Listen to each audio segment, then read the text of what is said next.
Видиш компаса да се вижда. Уважаеми зрители и читатели на nationalist.bg.com, намираме се пред каменния компас, сътворен от древните траки някъде по около 4000 години.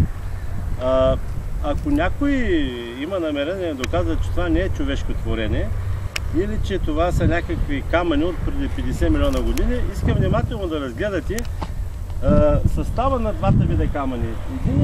Единият мегалит е сигурно на около 400 милиона години, такива каквито са камъните долу в известната слънческа група, или където са камънето в повечето случаи в това пространство от около 12-13 км и 3-4 км ширина. Но този камък, който е монолитен, е от съвсем друг тип. Разликата в годините е сигурно около 200-300 милиона години на създаването, на оформянето на единия камък, който е постамента, и другия камък, който е компаса.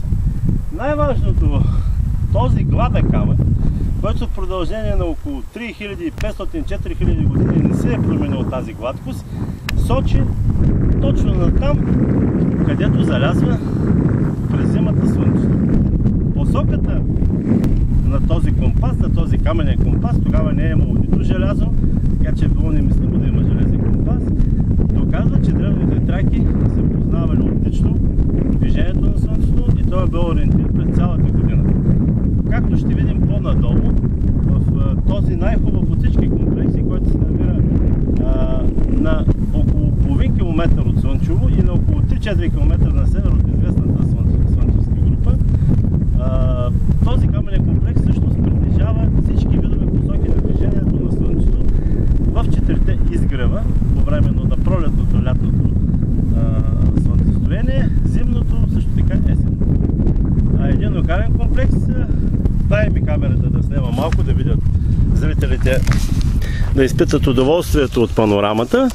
Ето това е цялата панорама. Ние ще снемем чудовището, ще снемем, вижте каква. Впрочем, ето вижте и тези камъни тук, които вие така имахте удоволствие да наблюдавате.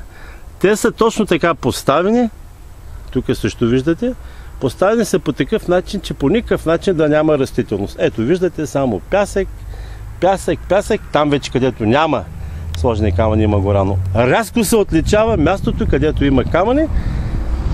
Очевидно техният химичен състав унищожава всякаква дървесна растителност, почти всякаква храстовидна и тревиста растителност.